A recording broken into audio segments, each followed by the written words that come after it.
కులాల వారీగా మొత్తం లెక్కలు బయటకొచ్చాయి. సంపద, చదువు, పేదరికం వంటి అంశాలపై సమగ్ర నివేదిక వచ్చింది.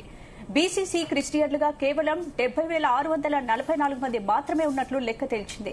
తెలంగాణలో మొత్తం 250కి పైగా కులాలుండగా కేవలం 7 కులాల చేతిలోనే 50% పైగా భూములున్నట్లు లెక్కలొచ్చాయి. అయితే సర్వేలో బీసీ జనాభా తగ్గించారనే ఆరోపణలు వస్తున్నాయి. కులగణన సర్వేలోని లెక్కలు నిజమేనా? ప్రభుత్వం ఏడాది తర్వాత ఎందుకు రిలీజ్ చేసింది? ఈ అంశాలపై వాటి డిఎన్ఏలో డిస్కస్ చేద్దాం. ఈ రోజు డిఎన్ఏలో మనతో పాటు గెస్టులు వల్లపు రవీందర్ రెడ్డి గారు స్టూడియోలో సిద్ధంగా ఉన్నారు. అలాగే మహేందర్ ముదిరాజ్ కేసరి, అలాగే మురళీ మనోహర్ గారు, చిరంజీవులు గారు, పురుషోత్తమ్ రావు గారు. నమస్తే సార్, వెల్కమ్ టు డిబేట్. ముందుగా శివ, ఇప్పుడు ఏంటి కులగణన ఏడాది క్రితం జరిగిన కులగణనల లెక్కలను డీలిమిటేషన్ బిల్ వచ్చినప్పుడే రిలీజ్ చేయడం అదే ఆశ్చర్యంగా ఉంది. గతం నుంచి కూడా చాలా మంది డిమాండ్ చేస్తున్నారు రాజకీయ నాయకులంతా కూడా. ఈ సర్వేను ఎప్పుడైతే తెలంగాణ ప్రభుత్వం నిర్వహించిందో పక్కాగా నిర్వహించామని కాంగ్రెస్ ప్రభుత్వం అయితే చెప్పుకున్న నేపథ్యంలో దాన్ని ఎందుకు విడుదల చేయట్లేదని డిమాండ్ చేశారు. కానీ ఆల్ ఆఫ్ సడన్ అయితే రిలీజ్ చేసినటువంటి పరిస్థితి. మనం ఒక్కసారి కనుక ఈ సర్వే సంగతి కనుక చూస్తే మాత్రం బీసీలు మాత్రం టాప్ లో ఉన్నటువంటి సిచ్యువేషన్ మనం చూస్తున్నాం. 46.25% ఉన్నారు. ఇక ఎస్సీలు ఆ తర్వాత స్థానంలో, ఎస్టీలు ఆ తర్వాత ఓసీలు, బీసీ మైనార్టీలు ఉన్నటువంటి సిచ్యువేషన్ కూడా చూస్తాం. ముఖ్యంగా స్పందన మనం చూసుకుంటే 3 పాయింట్లు మాత్రం ఈ సర్వే రిలీజ్ అయిన తర్వాత ఎక్కువగా ఆశ్చర్యం అనిపిస్తున్నటువంటి పరిస్థితి. అందులో క్రిస్టియన్ల అంశం ఒకటి, వాళ్ళ లెక్కకు సంబంధించినటువంటి అంశం. అలాగే ఏకంగా 4% మంది ప్రజలు కులం కూడా తమకు కులం లేదని చెప్పడం, ఇలాంటి ఆసక్తికర అంశాలన్నీ కూడా ఉన్నాయి. ఆఫ్ కోర్స్ ఒకసారి మనం గెస్టులతో మాట్లాడే ప్రయత్నం చేద్దాం, వాళ్ళు ఏం చెప్తారో కూడా చూద్దాం. అంతో పాటు చిరంజీవులు గారు జాయిన్ అయ్యారు, మాజీ ఐఏఎస్ అధికారి. ఆయన ఫస్ట్ నుంచి కూడా దీన్ని చాలా విపులంగా ఫాలో అవుతున్నటువంటి పరిస్థితి. చిరంజీవి గారు నమస్తే, నా ఆడియో క్లియర్ గా ఉందా మీకు? నమస్కారం అండి. చిరంజీవి గారు, మేము ఇంట్రడక్షన్ లో చెప్పినట్టే all of sudden Telangana government release చేసినటువంటి పరిస్థితి. మీరు తొలి నుంచి కూడా ఈ కులగణనను ఫాలో అవుతున్నారు. ఏమనిపించింది ఈ గణాంకాలన్నీ మీకు చూసినప్పుడు? అందరికీ నమస్కారం, ప్యానలిస్టులందరికీ కూడా నమస్కారం. మేము గత 2 సంవత్సరాల నుంచి కూడా ఈ లెక్కలను టోటల్ గా ఫాలో అవుతూ వస్తున్నాం. యాక్చువల్ గా రాష్ట్ర ప్రభుత్వానికి audible clear, continue. Okay. So మొట్టమొదటి రాష్ట్ర ప్రభుత్వానికి ఫిబ్రవరి 2024లో కులగణన చేస్తామని చెప్పి అసెంబ్లీలో బిల్ పాస్ చేసి తర్వాత వీళ్ళు మర్చిపోయినారు.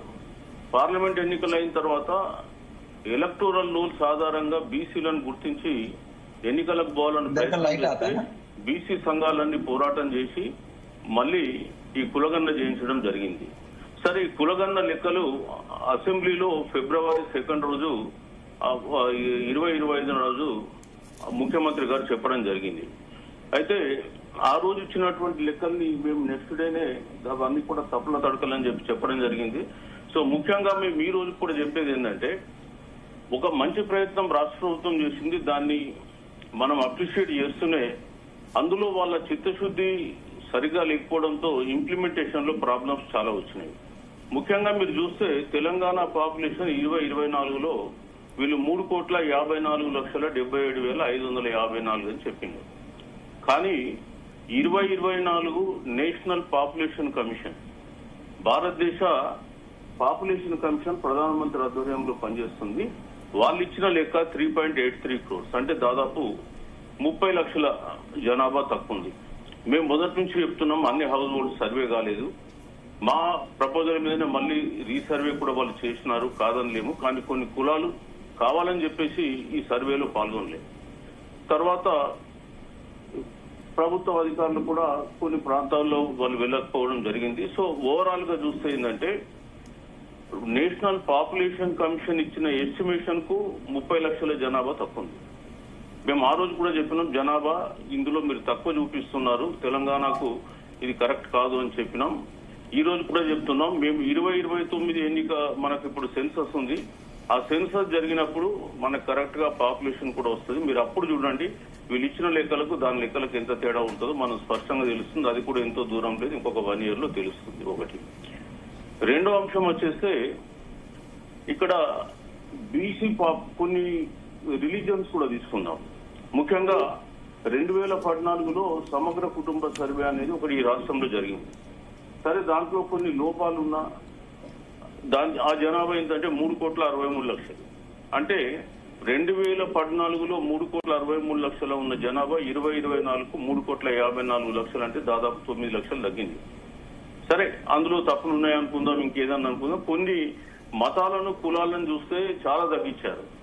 ముఖ్యంగా ఏంటంటే ఇవాళ ముస్లిమ్స్ పాపులేషన్ తీసుకుంటే 2014లో 46,25,000 ఉంటే, అంటే ఇది అఫీషియల్ గా పబ్లిక్ చేసిన డాటా కాదు, కానీ హెచ్ఆర్డి వెబ్సైట్ లో పెట్టిండు. చాలా డిపార్ట్మెంట్స్ కు డాటా కమ్యూనికేట్ చేసి మీరు దీన్ని ప్లానింగ్ లో వాడుకోమని చెప్పిండు. సేకరించినటువంటి డాటా ఇవాళ ప్రభుత్వం ఒకటి అఫీషియల్ గా పబ్లిష్ చేసింది, ఎనియో ఒక డాక్యుమెంట్ మన చేతిలో ఉంది. సో దాని ప్రకారం చూస్తుందంటే ముస్లిమ్స్ పాపులేషన్ దాదాపు 2 లక్షలు తగ్గించారు. సరే, మరి జనరల్ గా పాపులేషన్ పెరగాల్సిందే, తగ్గింది. అదేవిధంగా బీసీ పాపులేషన్ కూడా తీసుకుంటే 61% ఉంది, ఇంక్లూడింగ్ 10% ముస్లిం కలుపుకుంటే ఇప్పుడు వచ్చేస్తే 56.33% మాత్రమే వచ్చింది.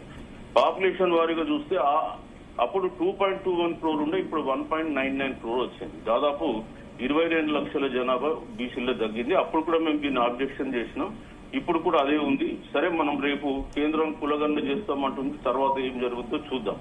ఒకటి ఇకపోతే మనం చూసినట్టయితే ఇది ఒక సమగ్ర కుటుంబ సర్వే అని చెప్పొచ్చు. ఎందుకంటే ఇక్కడ సోషల్, ఎకనామికల్, అదేవిధంగా ఎడ్యుకేషనల్, పొలిటికల్, ఎంప్లాయ్మెంట్, ఇట్లా చాలా ఇండికేటర్స్ ద్వారా మంచి వీళ్ళు ఇండికేటర్స్ తయారు చేసినారు, సర్వే చేసినారు. అదేవిధంగా దాని డాక్యుమెంటేషన్ కూడా బాగా చేసినారు. ఇవాళ ఎనాలిసిస్ చేస్తే తెలంగాణలో మేము మొదటి నుంచి చెప్తున్నాం, కొన్ని కులాల పాపులేషన్ ఇందులో పెరిగింది. అందులో ముఖ్యంగా మనం చూస్తే పర్టికులర్లీ ఆ రోజు తెలంగాణలో రెడ్డిస్ పాపులేషన్ గతంలో మనం చూస్తే 14.70 లక్షలు ఉంది. ఈ రోజు మనం చూసినట్టయితే అది కొంత 17.35 లక్షలకు వచ్చింది. సరే, what ever it might be, కొంత మైనర్ వేరియేషన్ ఉంది.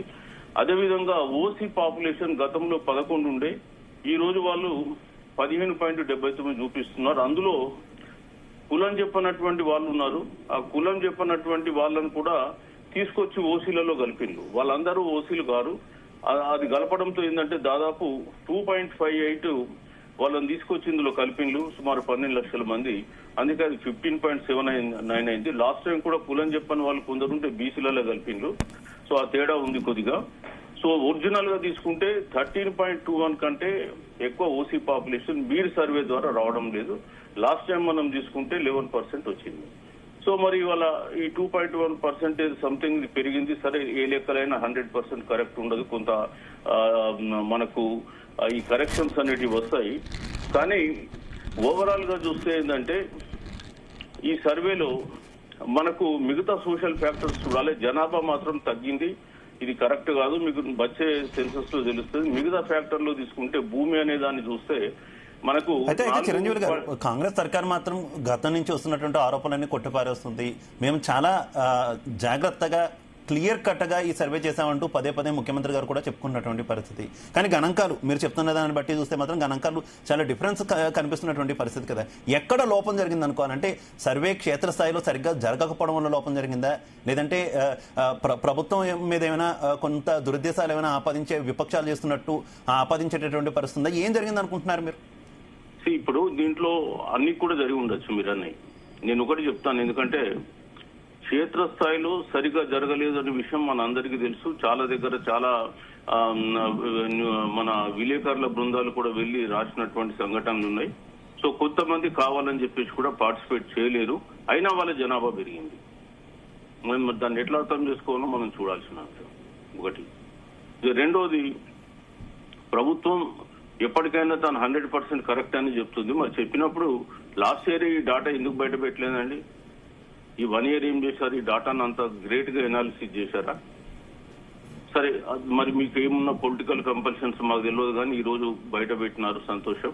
సో అందులో తప్పులు ఉన్నాయనేది కూడా 100% కరెక్ట్. మీరు ఒప్పుకున్నా ఒప్పుకోకపోయినా 2029 మన 2027 సెన్సస్ లో అవనేది 100% మనకు కరెక్ట్ గా బయటకు వస్తాయి. దాని గురించి మనం ఇప్పుడు ఎక్కువ చర్చించాల్సిన అవసరం లేదు. ఒక సంవత్సర కాలంలో ఈ 2024లో చేసిన సర్వే ఎంతవరకు కరెక్ట్ అనే విషయం మనకు బయటకు రాబోతుంది ఒకటి.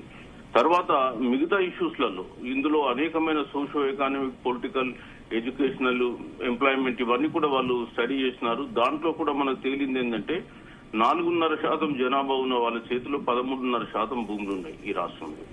అంటే తెలంగాణలో భూమి కొరకు, భుక్తి కొరకు, విముక్తి కొరకు రైతాంగ పోరాటాలు జరిగిన, మావోయిస్టు ఉద్యమాలు జరిగిన, అదేవిధంగా ప్రభుత్వం భూ సంస్కరణలు తెచ్చిన, ఈ రోజు కూడా ఈ తెలంగాణలో పేదవాళ్ల చేతిలో భూములు లేవనే విషయాన్ని స్పష్టం చేసింది సర్వే. దానికి థ్యాంక్ చెప్పాలి. మేము మొదటి నుంచి కూడా చెప్తున్నాం, ఈ రైతు బంధు, రైతు బీమా, అదేవిధంగా రైతు రుణమాఫీ అనే పేరు మీద తెలంగాణలో 25 లక్షల కుటుంబాలకు 1 ఇంచు భూమి లేదు, వాళ్ళకు 1 రూపాయి కూడా రావడం లేదు. దాన్ని ఇవ్వండి, బట్ వీళ్ళకు కూడా ఇవ్వండి, బీసీలకు బడ్జెట్ రిలీజ్ చేయండి అని మేము చెప్తూనే ఉన్నాం. ప్రభుత్వాలు పట్టించుకోవట్లేదు. ఇవాళ మీ వర్గాలకు మీరు రకరకాల పేర్ల మీద బడ్జెట్లు ఇస్తున్నారని మేము చెప్తూనే ఉన్నాం. మరి వాళ్ళు అదే జరుగుతుంది. మాకు 25 లక్షల కుటుంబాలకు, బీసీ కుటుంబాలకు లేదా ఇంకా నిరుపేదలకు ఈ భూమి లేనటువంటి వాళ్ళు ఉన్నారు, వాళ్ళకు మనం ఏమి ఇస్తున్నాం అనే విషయాన్ని గుర్తుపెట్టుకోవాలి. గత 3 సంవత్సరాలుగా బీసీ కార్పొరేషన్లకు 1 రూపాయి రిలీజ్ చేయనటువంటి ప్రభుత్వం ఏదైనా ఉందంటే ఇది రేవంత్ రెడ్డి ప్రభుత్వం. మరి మీరు చేసిన సర్వే వల్ల ప్రయోజనం ఏంటి? కామన్ మ్యాన్ కు లాభం జరిగినప్పుడు మీరే సర్వే చేసినారు, మీరే చెప్పినారు ఇప్పుడు 56.33% బీసీలు ఉన్నారన్నారు. మీరు ఏం బడ్జెట్ ఇచ్చారు? మరి గత 3 సంవత్సరాలుగా రూపాయి కూడా బీసీ కార్పొరేషన్ కు రిలీజ్ చేయాలి. చరిత్రలో ఎప్పుడు కూడా ఇట్లాంటివి జరగలేదు, కానీ ఇప్పుడు మీరు చేస్తున్నారు. సో అందుకని మాకు ఇప్పుడు సర్వే మీరు తీసుకొచ్చి ముందు పెట్టిన, దీనివల్ల మాకు ఇప్పుడు సర్వే జరగడానికి ముఖ్య ఉద్దేశం ఏంటి? ఎవిడెన్స్ బేస్డ్ ప్లానింగ్ ఉండాలి. రేపు రాబోయే కాలంలో ఈ సర్వేలో ఉన్న డాటాను వాడుకొని మరి వాళ్ళకి ప్లానింగ్ చేసి వాళ్ళకి ప్రణాళికల ప్రకారం బడ్జెట్ రిలీజ్ చేయాలి కదా. మీ దగ్గర 1 year నుంచి లాస్ట్ ఇయర్ మీరు 2025 ఫిబ్రవరి 2 రోజు అసెంబ్లీలో చెప్పిండ్రు. మరి ఇప్పుడు ఇవాళ వచ్చేసి మనం ఏప్రిల్ 16 రోజు మాట్లాడుతున్నాం. నిన్న 15 రోజు రిలీజ్ చేసిన, అంటే దాదాపు 1 year 2 months నుంచి డాటా మీ దగ్గరే ఉంది. మీరు ఏం చేశారు? బీసీలకు 1 రూపాయి రిలీజ్ చేయలేదు. మరి ఏం ప్రయోజనం ఇది? అలాగే చిరంజీవి గారు, క్రైస్తవుల సంఖ్యకు సంబంధించి కూడా ఈ డేటా చూపిస్తున్న దాని మీద కొన్ని క్వశ్చన్స్ రైజ్ అవుతున్నటువంటి పరిస్థితి కదా, దాని మీద ఏం చెప్తారు? ఇప్పుడు క్రైస్తవులది మనం 2014 డాటా తీస్తే 4,48,000 మంది ఉన్నారు. సో దాంట్లో కూడా కొంత తేడా వస్తూ ఉంది. సో నేను మొత్తం ఇంకా కంప్లీట్ గా వీళ్ళ రిపోర్ట్ లో నేను ఇంకా స్టడీ చేయలే. నేను రేపో మాపో మళ్ళీ దీని మీద కూడా మళ్ళీ నేను వస్తాను, ఎందుకంటే ఇప్పుడే ఆ రిపోర్ట్ స్టడీ చేస్తున్నాం. So last year 2014 డాటాను, 2024 survey Telangana ప్రభుత్వం చేసిన దాన్ని, 2011 సెన్సస్ డాటాను, ఈ 3 ముందు పెట్టుకొని చేస్తున్నాం. రాబోయే ఒక 2-3 రోజుల్లోనే దీనిపైన ఒక క్లారిటీ ఇస్తాం, ఒక ఆర్టికల్ కూడా వస్తుంది. సో మేమేమంటున్నామంటే ఈ డాటాలు లొసుకులు ఉంటాయి. సరే, సర్వే జరిగినప్పుడు కొన్ని తప్పులు ఉండొచ్చు, కొంత ప్లస్ మైనస్ ఉండొచ్చు, కానీ ఇంత పెద్ద ఎత్తున పొరపాట్లు ఉండడం అనేది కరెక్ట్ కాదు. సరే, ప్రభుత్వం ఒక పని అయితే చేసింది, దాన్ని మేము తప్పు పడతలే అప్రిషియేట్ చేస్తూనే ఈ కరెక్షన్స్ వాళ్ళు సీరియస్ గా చేసి ఉంటే ఈ తప్పులు కూడా దొరలేటి కావు. ఈ సరే, ఒకటి మీరు లెక్కలు బయట పెట్టిండ్రు, సంతోషం. ఈ లెక్కల ఆధారంగా మీరు రాబోయే కాలంలో ప్లానింగ్ చేసి, మరి ఈ ఎవిడెన్స్ బేస్డ్ ప్లానింగ్ చేసి, మరి నిజంగా వెనుకబడ్డ కులాలు 1 ఇంచు సెంటు లేని భూములకు, అంటే భూమి లేనటువంటి కుటుంబాలకు, కులాలకు మీరు ఏం న్యాయం చేస్తారో ఆ విషయం కూడా మీరు తెలియజేస్తే మేము అప్రిషియేట్ చేస్తాం. జస్ట్ లెక్కలు ఇచ్చేసి ఇక మా పని అయిపోయిందని చెప్పి చేతులు దులిపేసుకుంటే మాత్రం అది ఈ బీసీలకు కావచ్చు, ఎస్సీలకు కావచ్చు, ఎస్టీలకు కావచ్చు, ఈవెన్ అగ్రవర్ణాలు ఉన్న పేదలకు కూడా న్యాయం జరగదు. ఒకటి. రెండోది, ఈడబ్ల్యూఎస్ రిజర్వేషన్ గురించి కూడా మేము మొదటి నుంచి పోరాడు చెప్తూనే ఉన్నాం. ఎందుకంటే ఈ రాష్ట్రంలో 11% మంది ఓసీలు గతంలో ఉన్నారు. ఈ దాని ప్రకారం కూడా చూస్తే 13% కంటే ఎక్కువ రారు. ఎందుకంటే వాళ్ళు కలిపినటువంటి 2.5% కులం చెప్పని వాళ్ళని పక్కన పడిస్తే 13% కంటే ఎక్కువ రారు, 13.5% అట్లా. సో దాంట్లో నిజంగా ఈడబ్ల్యూఎస్ వచ్చే వాళ్ళు, ఎందుకంటే మనకు సర్వేనే చెప్తుంది ఏంటంటే 4.5% జనాభా ఉన్నటువంటి ఒక వర్గంకు 13.5% భూములు ఉన్నాయి. సో మరి ఆ భూమిలో మీరు కొలత పెట్టినా కానీ వాళ్ళందరూ ఈడబ్ల్యూఎస్ రిజర్వేషన్ లో క్వాలిఫై కదా. మరి మొదటి నుంచి చెప్పేది 4% జనాభా ఉన్నటువంటి ఓసీలకు ఇక్కడ 10% ఈడబ్ల్యూఎస్ రిజర్వేషన్ ఇవ్వడం అన్యాయం. బీసీలను, ఎస్సీలను, ఎస్టీలను కూటా నుంచి దూరం చేసి